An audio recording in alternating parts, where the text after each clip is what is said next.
जय श्री कृष्णा। आज मैं आपको तिलचोत व्रत कथा सुनाती हूँ। एक साहूकार और एक साहूकारनी थे। वह धर्म पूर्ण का काम नहीं जानते थे, इसके कारण उनके कोई बच्चा नहीं था। एक दिन साहूकारनी पड़ोसी के घर गई। उस दिन संकट चतुर्थी थी। वहाँ पड़ोसन संकट चौथ की पूजा कर कहानी सुन रही थी। साहूकारनी ने पड़ोसन से पूछा, तुम क्या कर रही हो बहन? तब पड़ोसन बोली कि आज चौथ का व्रत है, इसलिए कहानी सुन रही हूँ। तब साहूकारनी बोली, चौथ के व्रत करने से क्या होता है?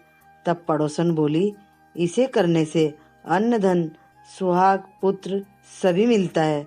तब साहूकारनी ने कहा, यदि मेरा गर्भ रह जाए तो मैं सवा सेर तिल कूटा चढ़ाऊंगी और चौथ का व्रत करूंगी। श्री गणेश जी भगवान की कृपा से साहूकारनी के गर्भ ठहर गया। तो वह बोली कि मेरे लड़का हो जाए तो मैं 2.5 सेर तिल कूटा चढ़ाऊंगी।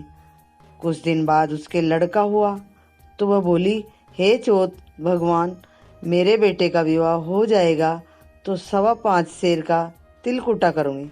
कुछ वर्षों बाद उसके बेटे का भी विवाह हो जाता है। उसका विवाह करने चला गया, लेकिन उस साहूकारनी ने तिल कूटा चढ़ाया ही नहीं। इस कारण से चौथ देव क्रोधित हो गए और उन्होंने फेरे से उसके बेटे को उठाकर पीपल के पेड़ पर बिठा दिया। सभी वर को खोजने लगे, पर वहां पर वर नहीं मिला। हताश होकर सारे लोग अपने अपने घर को लौट गए। इधर जिस लड़की से साहूकारनी के लड़की का विवाह होने वाला था, वह अपनी सहेलियों के साथ गणगौर पूजने के लिए जंगल में दूब लेने गई। तभी रास्ते में पीपल के पेड़ से आवाज आई, ओ मेरी अर्धव्याही। यह सुनकर जब लड़की घर आई, उसके बाद वह धीरे धीरे सूख कर काटा होने लगी। एक दिन लड़की की माँ ने कहा, मैं तुम्हें अच्छा खिलाती हूँ, अच्छा पिलाती हूँ, फिर भी तू क्यों सूखती जा रही है? तब लड़की ने अपनी माँ से बोला कि मैं जब भी धूप लेने जंगल में जाती हूँ तो पीपल के वृक्ष से एक आदमी बोलता है कि ओ मेरी अर्धव्याही। उसने मेहंदी लगा रखी थी और सेहरा भी बांध रखा है। तब उसकी माँ ने पीपल के पेड़ के पास जाकर देखा तो वह तो उसका ही जमाई है। तब उसकी माँ ने जमाई से कहा, यहाँ क्यों बैठे हैं? मेरी बेटी तो अर्धव्याही कर दी और अब आप क्या कर लोगे? साहूकारनी का बेटा बोला, मेरी माँ ने चौथ का तिल कूटा बोला था, लेकिन नहीं किया, इसलिए चौथ माता ने नाराज होकर मुझे यहाँ पर बैठा दिया। यह सुनकर उस लड़की की माँ साहूकारनी के घर गई और उसने पूछा कि तुमने संकट चौथ का कुछ बोला था क्या? तब साहूकारनी बोली, तिल कूटा बोला था। उसके बाद साहूकारनी बोली, मेरा बेटा घर आ जाए तो 2.5 मन का तिल कूटा करूंगी।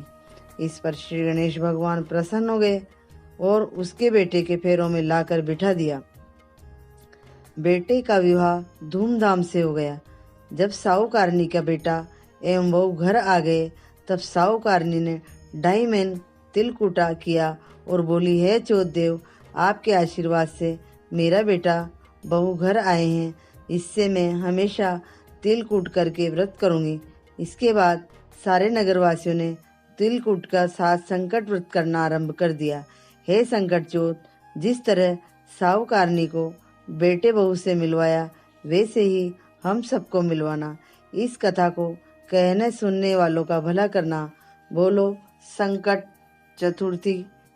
जय श्री गणेश, जय देव।